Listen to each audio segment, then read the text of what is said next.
Hi, my name is Mark Jewell and I'm here to show you TerraFlat 3D, the newest and latest plugin available to Rhino. Well, TerraFlat's been around for about 10 years now, and it's successfully been used in the aerospace, marine, automotive, and furniture industries. And what TerraFlat is a software that can take complex curvature and 3D geometry and flatten that to create 2D cut patterns. We're really excited to be working with McNeil and Associates, and we're really excited to be able to offer this product to Rhino users. And I just thought I'd take a few minutes today to show the features and functions of the software. I created a sphere in Rhino, and now what I want to do is take 3 or 4 of those pieces of the sphere and flatten them. So the first thing I do is go up to my toolbar, and you can see we have create, flatten, spring, and export, and those are the 4 basic functions I'm going to show you today, but I will show you some other functionality of the software. So let's go here and hit create, and let's select 4 of the surfaces that we want to flatten. Once we've done that and we've highlighted those in yellow, all we do is hit enter on our keyboard. Now we have those 4 surfaces and they're ready to flatten. So the next step would be, right, you got it, flatten. Hit the flatten button. There you go. We have on our left hand side what we call TerraFlat pattern, and on our right hand side we have still the geometry of the sphere. We've color coordinated this to show the stress, so on both the model and the pattern you have the stress shown, and whatever I do to the pattern will also show up on the model. And this is really neat because once I flatten everything, it's going to show how it's going to rewrap back on that part, which is invaluable. Now, if I went into Tools and I go into Options and I go into Settings, or Legends, excuse me, it shows me what the stress is on that part, and I've color coordinated it, and I can change. I've got sag is represented by gray, white is no stress, and then up to 5% is cyan, and I go to green, and that gives me up to 10%, up to 15% is yellow, and the highest stress I have is red. The user can go in and he can change that. I can make it orange if I wanted. The highest amount was orange, so if I had 20% up to 20% stress, it would show up as orange. So let's do that. I'll hit OK here, hit OK there. As soon as I do that, you can see right here it's updated the model. Right. Next thing I want to do is that's not an optimized flat because it's got stress in it. We want to take the stress out because we want to make nice flat cut patterns. So we go to the spring algorithm.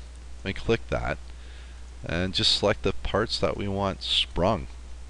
And what that's going to do is run a lot of algorithms and math and make this an optimized pattern. Once we've selected those 4 pieces, again, just hit enter on our keyboard.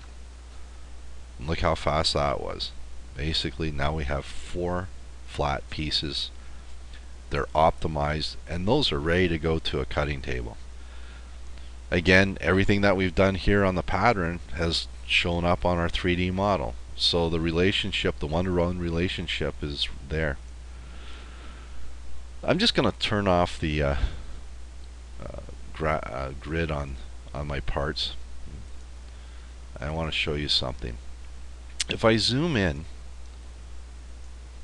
there's a green line down here, and what that green line represents is just basically the automatic cuts, or the cuts in the sphere that are created when I made the geometry. If I go back, I'll zoom back out. And the reason I want to show you that is in the software there's some really cool tools. One of these tools is basically a find tool. So I can hit find, which is located here, and just select a piece on my part, and it'll find the corresponding pieces that would match to the flat pattern. Another thing I can do is use I'll just move some of these pieces back out, and say I said, well, you know what, instead of having 4 pieces, maybe I should only had 2. So I can actually delete cuts. Go up here to delete cut. I can take this and click this here, and click this here, and I'll delete those cuts. Once I deleted a cut, I've basically changed the geometry because I've joined two pieces together. What you're going to want to do, and what I'm going to do right now, is I'm going to respring those pieces. And you'll see it's going to make a difference. So again, hit the spring function, highlight those two pieces, hit enter on my keyboard, and wow, it's done again. Okay, so that's how quickly it is. The other thing I can do is I can actually introduce a cut into a piece. So if I wanted to, and I say, you know what, instead of two pieces, maybe I really want three pieces. So I can make a cut. You can go in here and draw a cut line right through my part. Once I've done that, I don't like it because I kind of made it squiggly, so I can edit my cut.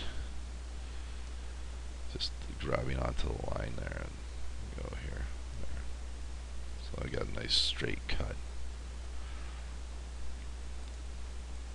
So now I've got three pieces again instead of four. We've gone from 4 to 2 to 3.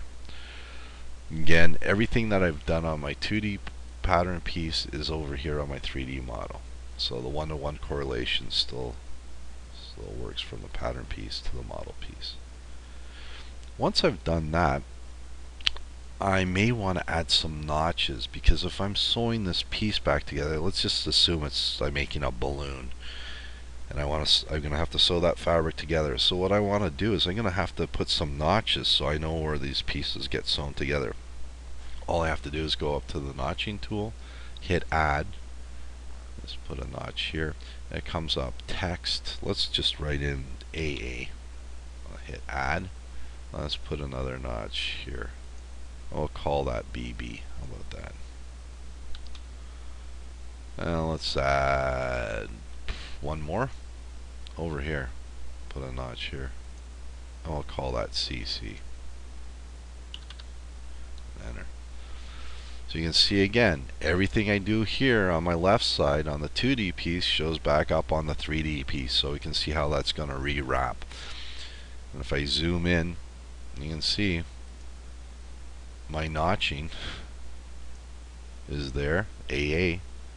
If I want to go to find and say, okay, let's find what piece goes there, guess what? That's where it gets attached. Now the last thing I need to do is send that out to a cutter. And how do we do that? Well, we go to our next tool, which is the export tool. Hit export. Let's call this balloon. And it's a DXF. Now it's done. And let's just go check and see what that looks like. So I'm going to open up that file. No, I don't want to save that. Let's go into DXF. Find our balloon file right here and open it up in Rhino, and there you go. That's basically the flat pieces. What we have here, and I'll just explode this, right here is your grain line. Shows you your grain line right here. And a lot of people ask me, how come there's a red thing around the, well, that's basically an offset or a seam allowance. And zoom in here, you can see this seam allowance, I know for a matter of fact, is set out at 1/4 inch. If I go into tools and in options again and in the settings right here, DXF seam allowance 1/4 inch, I can make that 0, I can make that 6 inches, I could make it 6 feet, whatever I want, I can do it. The user has total control over it. Basically what's this done there. Let's just zoom out. So again, we've gone from 3D surface, created 4 flat surfaces, and then decide we want to make it 2, and then decide we want to make it 3. So the user has total control over this software. As I said, we're really excited to be working with McNeil & Associates, and we're really excited to be able to offer this product to Rhino users. This is just the first little video that I'm making, and we're going to be doing videos every week. If you have any questions on how the software works, you can find my contact number or send me an email on our website.